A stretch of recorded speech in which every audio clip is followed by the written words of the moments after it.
Ça fait un moment que je voulais vous en parler et au milieu de l'écriture de cette vidéo, l'actualité a pris une tournure à laquelle je ne m'attendais pas forcément. Deadly shootings in Atlanta, killing at least 8 people. And police across the country are on alert this morning as well, fearing the attacks may have targeted the Asian community. Alors restons factuels, pour le moment, il n'existe aucune preuve disant que cette attaque était un acte raciste. Officiellement, le tueur souffrait d'addiction sexuelle et puis il avait passé une assez mauvaise journée. He was pretty much fed up at the end of his rope, and yesterday was a really bad day for him, and this is what he did. Tout simplement.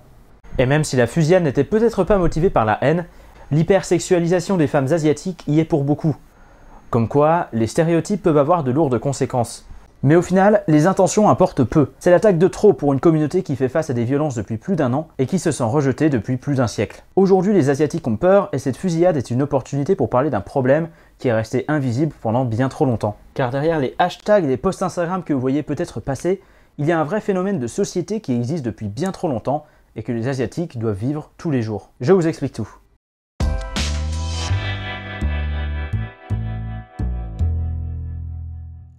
Avant de commencer cette vidéo, petite précision, je parlerai principalement des populations avec des origines d'Asie de l'Est ou du Sud-Est. Donc quand je dirais le mot asiatique, cela n'inclut pas les Indiens ou les personnes venant du Moyen-Orient par exemple. Il y aurait énormément de choses à dire à leur sujet, mais ce n'est pas ce dont on va parler aujourd'hui. Depuis plus de 50 ans, ce que l'on appelle le mythe de la minorité modèle a un très fort impact sur la perception des Asiatiques aux États-Unis. En fait, c'est un mythe qui a été créé après la Seconde Guerre mondiale, qui représente les Asiatiques comme étant particulièrement prospères, que cela soit dans leur carrière ou dans leurs études, et ceux vivant dans une bonne situation économique avec un taux de criminalité assez faible. Donc, comme son nom l'indique, ce mythe dit que c'est une minorité qui est modèle, ce qui peut être utilisé pour desservir d'autres minorités qui vivraient dans la pauvreté, comme si c'était une preuve que ces derniers étaient responsables de leurs problèmes.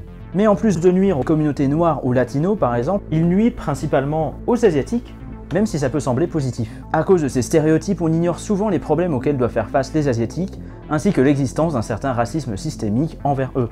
Et s'il est vrai que c'est le groupe de minorités le plus riche à l'échelle nationale, tout le monde ne vit pas comme dans Crazy Rich Asians. Dans la ville de New York par exemple, les Asiatiques forment la communauté la plus pauvre de la ville. À l'échelle nationale, les Asiatiques sont aussi ceux qui ont le plus gros fossé entre les riches et les pauvres. Le mythe de la minorité modèle renforce aussi tous les stéréotypes autour de la communauté asiatique, comme si ceux qui composaient cette ethnie avec toutes ces cultures différentes étaient en fait tous les mêmes. Et notamment, à cause de tout ça, les Asiatiques sont encore aujourd'hui souvent vus comme des étrangers, même s'ils sont nés aux États-Unis ou qu'ils sont là depuis des générations. I'm not Japanese. I'm an American. When I go to Japan and I speak, they laugh and they go, oh, we don't talk like that anymore. They know I'm a gaijin, a foreigner. But in this country, in parts of this country, I'm a damn Jap. Ça mène à ce que l'on appelle un racisme ordinaire et une difficulté pour beaucoup à s'intégrer dans la société américaine. C'est par exemple fréquent pour beaucoup d'entendre des phrases du type « retourne dans ton pays » alors qu'ils sont nés aux États-Unis et que leurs grands-parents ont construit ce pays.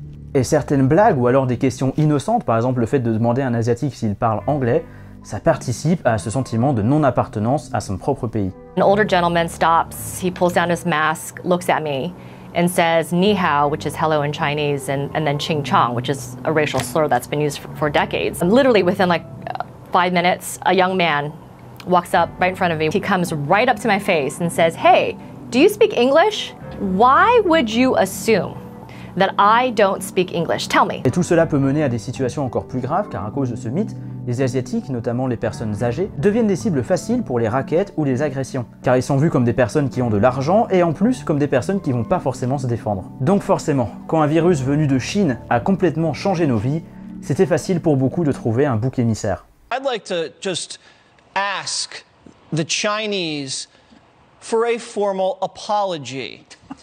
This coronavirus originated in China, and I have not heard one word from the Chinese. They have these markets where they're eating raw bats and snakes. No, Jesse. They are a very hungry people. The Chinese communist government cannot feed the people. Et c'est d'autant plus facile quand il s'agit d'un bouc émissaire historique. Et comme souvent pour mieux comprendre la situation actuelle, rien de tel qu'un peu d'histoire pour mieux comprendre le contexte. Comme souvent et comme partout, quand la société fait face à des problèmes, c'est très facile de trouver une personne à blâmer. Et souvent, en tout cas aux États-Unis, ce sont les Asiatiques. Si vous avez suivi ma série sur la conquête de l'Ouest, vous savez que les Chinois ont immigré en masse vers l'Ouest américain pour fuir la pauvreté et travailler dans des mines, les usines ou dans la construction. À l'époque déjà, les Blancs les accusaient de leur voler leur travail, et les patrons les maltraitaient. En plus d'être vus comme une race inférieure, ils étaient bien sûr responsables de la baisse des salaires et du chômage. En 1871 par exemple, a lieu un massacre à Los Angeles quand des centaines de Blancs attaquent Chinatown, détruisent le quartier et assassinent des dizaines de ses habitants. Certains sont même pendus. D'après certains historiens, il s'agirait du plus grand lynchage de masse de l'histoire américaine. La montée du racisme a donc mené à ce moment crucial en 1882, quand le Congrès passe le Chinese Exclusion Act. C'est une loi interdisant à tous les Chinois d'entrer dans le pays et empêchant à ceux déjà présents sur le territoire d'obtenir la nationalité, pour, je cite, « conserver la pureté de la race blanche ». Certains ont aussi été déportés ou envoyés en camp de travail s'ils ne possédaient pas les bons papiers d'identification créés spécifiquement pour eux. D'autres pays asiatiques seront aussi exclus en 1924. Il faudra attendre 1943 pour que la loi contre les Chinois soit supprimée. Pendant 60 ans, aucun Chinois n'a pu immigrer aux États-Unis. Mais la suppression de la loi n'était pas le signe d'une meilleure tolérance. Oh non. Si les Chinois ont été admis sur le territoire à nouveau, c'est car la Chine est devenue alliée aux États-Unis face à l'impérialisme japonais. Les Chinois ne sont donc plus la source des problèmes des Blancs, c'est maintenant les Japonais. Car oui, depuis 1941 et l'attaque de Pearl Harbor, l'Amérique est en guerre avec le Japon. Mais plus que ça, l'Amérique est aussi en guerre avec toute personne d'origine japonaise, même s'ils sont nés aux États-Unis ou qu'ils sont là depuis des générations. Quelques jours après l'attaque, Franklin Roosevelt passe une loi excluant toute personne d'origine japonaise, même partiellement, de certaines zones du pays.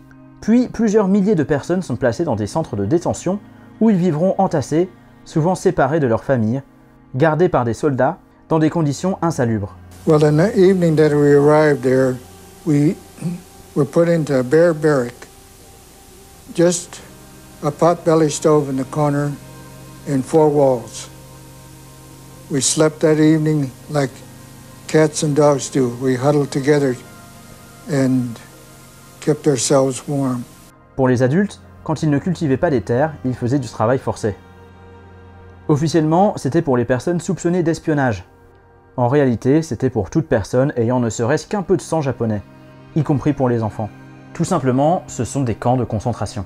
Il a fallu attendre 1945 pour que ces camps ferment, mais ce serait un peu trop facile de mettre uniquement la faute sur le gouvernement. Car si ces lois ont été mises en place, c'est surtout à cause d'un sentiment général de la population. D'une manière similaire à ce que l'on voit aujourd'hui, les Japonais se faisaient agresser ou insulter dans la rue ou à l'école. Même s'ils avaient la nationalité américaine, ils se faisaient traiter de traîtres ou on les accusait d'avoir attaqué Pearl Harbor. Overnight, this country was swept up by suspicion and fear and naked outright hatred. We had nothing to do with Pearl Harbor. There was no charge other than looking like this. Mais si les lois anti-asiatiques ont été supprimées par la suite, le racisme, lui, n'a pas disparu de la mentalité des Américains. Après la fin de la guerre, les Japonais qui avaient pu retrouver leur liberté devaient faire face à des discriminations et pouvaient rarement trouver du travail par exemple. Et un des événements les plus marquants pour la communauté asiatique, c'était en 1982 avec le meurtre de Vincent Chin. Ce dernier a été battu à mort avec une batte de baseball par 2 ex-employés de Chrysler qui venaient de perdre leur emploi et qui l'ont pris pour cible et tenu responsable du succès des voitures japonaises, même si Vincent Chin était chinois. His last words were, "It isn't fair. It isn't fair." His skull was obviously fractured. There was brains laying on the street. Les 2 meurtriers qui ont plaidé coupables ont seulement dû payer une amende de $3000. Ils ne sont même pas allés en prison. C'était un événement marquant dont peu se souviennent aujourd'hui, mais qui avait créé un choc national à l'époque. Ça a pour la première fois mis en lumière le problème et commencé une certaine campagne contre le racisme anti-asiatique. I think the Vincent Chin murder was shocking to a lot of Asian Americans, not because it represented something new, but that it actually represented something old. Mais presque 40 ans plus tard, certains tiennent encore les Asiatiques responsables de leurs problèmes et sont prêts à les tuer pour ça. Asian hate crimes amid the COVID-19 pandemic continue to rise. Hate crimes against Asian Americans are up nearly 150% in major cities across the country, up by at least 833% in New York City. People are attacking Asians in America, even 91-year-olds, just because the coronavirus started in China. On a lu dans les journaux des événements tragiques, comme à New York, un Philippin attaqué au cutter, une femme poussée sur les rails du métro, ou encore un jeune de 19 ans tué par la police en Pennsylvanie. Des Asiatiques ont été battus, frappés à mort, brûlés vifs, et j'en passe. A 91-year-old man was shoved so hard he was knocked to the ground. The 84-year-old Thai man shown here has died after police say a 19-year-old knocked him to the ground in San Francisco. He got injury very bad about his brain breathing, and he never wake up again. I never see him again. Certains diront que ce sont des attaques isolées et que l'on ne peut pas prouver que c'était des attaques racistes. C'est vrai. D'ailleurs, beaucoup d'entre eux n'ont pas été considérés comme des actes racistes par la police, tout simplement car c'est impossible à justifier. Beaucoup des suspects ont même été acquittés. Mais ils sont surtout une opportunité pour mettre en avant des problèmes qui existent depuis des siècles aux États-Unis et dans le reste du monde, même avant la pandémie, et à un racisme ordinaire lié à une certaine ignorance et une culture parfois problématique. Et tout ça, malheureusement, ça ne cesse de se généraliser. Car cette hausse de violence n'arrive pas seule, elle corrèle aussi avec une vague de harcèlement et de haine envers la communauté asiatique. Everyone knows Chinese people are disgusting. They'll eat any type of animal. They're dirty.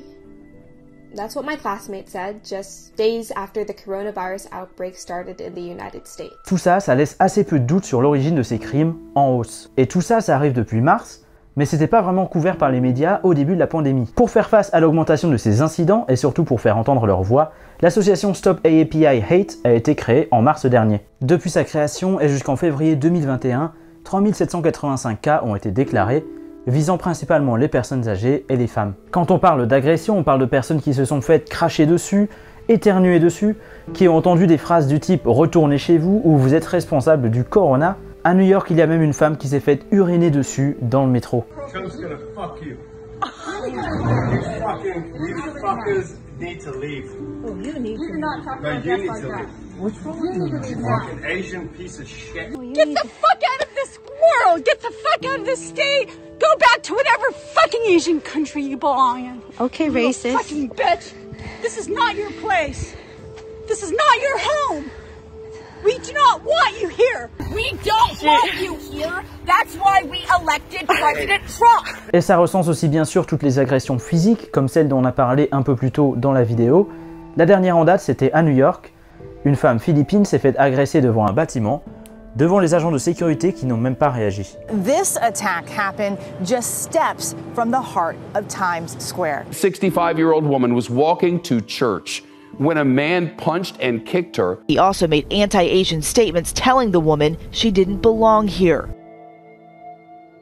Et même si certains peuvent dire que ces crimes sont insignifiants si on regarde les chiffres par rapport à la population, les conséquences n'en sont pas moindres. Une peur générale s'installe comme en témoigne l'augmentation des ventes d'armes dans les quartiers asiatiques et le sentiment de non-appartenance est renforcé. Why did you decide to buy a gun right now? For self-defense. Et surtout, si on peut penser que le risque de se faire agresser reste encore aujourd'hui assez faible, ces crimes restent alimentés par les remarques qui peuvent sembler innocentes ou les blagues que les Asiatiques doivent entendre tous les jours. I am American too. And I just haven't been able to feel that in a long time. Donc après des années passées dans le silence, beaucoup décident d'utiliser leur voix et d'éveiller les consciences. Avec les mobilisations sur les réseaux sociaux, les manifestations dans la rue dans les grandes villes américaines, ou encore toutes les actions solidaires pour protéger les plus vulnérables, les médias commencent enfin à parler de ce problème de société. We're sick and tired of being invisible and ignored in our country. The pain of the Asian community has been muted for decades. Comme souvent, certaines célébrités vont rejoindre la lutte et utiliser leur influence pour mettre le problème en lumière. It is something in the psyche of this country where somehow it's okay to abuse, physically or verbally abuse Asian Americans. Un autre exemple, c'est le joueur de basket Jeremy Lin qui dit s'être fait appeler coronavirus sur le terrain, qui décide d'utiliser sa voix et de rappeler que le racisme existe depuis bien longtemps. We're tired of our pain being overlooked. Any of us as Asian Americans in this country, we know what it feels like to be told we don't belong, that we're perpetually foreigners. We're tired of this hateful violence. Even when I was in college, and I was playing an Ivy League game and I was called chink multiple times, I've never revealed who that player or players were. To me, it's not about trying to take somebody down or anything like that. It's about building awareness, and it's about promoting solidarity. C'est un racisme qui explose donc et qui fait suite à des siècles de discrimination aux États-Unis, le tout amplifié par l'ancien président des États-Unis lui-même, qui voulait absolument tenir la Chine responsable. Et même s'il n'incrimine pas directement les Américains asiatiques, le langage peut avoir des conséquences. Chinese virus, China flu, China virus, China virus, the China virus, the plague from China, we have to be accurate. Kung flu, yeah. Alors c'est pas la première fois qu'on lie une pandémie au racisme. Dans l'histoire, on a entendu que les Irlandais ramenaient le choléra ou que les immigrés juifs apportaient la tuberculose. Et le nom que l'on va donner à une maladie peut avoir de très fortes conséquences, surtout quand on la lie à une population. Dans le passé, les Anglais appelaient par exemple la syphilis la maladie française, alors que les Français l'appelaient la maladie anglaise. Tout simplement car on considérait que c'était la saleté ou l'immoralité d'un peuple qui pouvait répandre une telle MST. Le seul cas similaire que ressortent souvent les défenseurs de Donald Trump, c'est le cas de la grippe espagnole. Mais en réalité, la grippe espagnole ne vient pas d'Espagne mais des États-Unis. Donc si on voulait suivre cette logique, on devrait l'appeler la grippe américaine. Et d'ailleurs, l'Espagne n'était même pas le pays le plus touché par cette maladie. En fait, si on appelle ça la grippe espagnole, c'est parce que l'Espagne était un des seuls pays à avoir médiatisé la pandémie, alors que les autres pays censuraient toute information liée au virus. Cela a donc donné la fausse impression que l'Espagne était le seul pays touché par cette épidémie, ce qui a mené au nom grippe espagnole. Le cas de l'appellation virus chinois est donc complètement différent, parce qu'il ne s'agit pas simplement de dire d'où vient le virus ou encore de dire quel pays a été le plus touché, mais il s'agit d'incriminer un gouvernement et avec lui toute sa population qui serait responsable de tous les problèmes auxquels nous faisons face actuellement. Et il n'y a aucun doute sur le fait que cela puisse alimenter le racisme envers les Chinois et même envers toute la population asiatique. Mais cela serait bien trop facile de penser que les Américains sont les seuls à blâmer. Ce type de racisme augmente aussi dans le reste du monde, y compris en France et au Canada. Et ça, c'est pas nouveau. Comme ça existe aux États-Unis, le mythe de la minorité modèle est bien présent en Europe, et tous les stéréotypes qui vont avec. Les crimes et le harcèlement anti-asiatique existent bel et bien en France, on se souvient par exemple du meurtre de Shaolin Zheng en 2016. Et tout ça, ça ne cesse d'augmenter, et j'espère sincèrement que la parole va se libérer, comme c'est le cas aux États-Unis. Mais surtout, j'espère que l'on n'aura pas besoin d'un autre drame pour se rendre compte de tout ça. Car même si parfois on peut sembler choqué par toutes les horreurs qu'on voit, comme si c'était imprévisible, il existe en réalité des tas d'éléments qui permettent de prévenir tout ça, et ils sont juste sous nos yeux. It's up to us, all of us, to work in peace and harmony, compassion, to overcome hate and bigotry, and we can do it. Merci à tous pour m'avoir écouté, c'était Arthur Genre, je vous dis à très bientôt.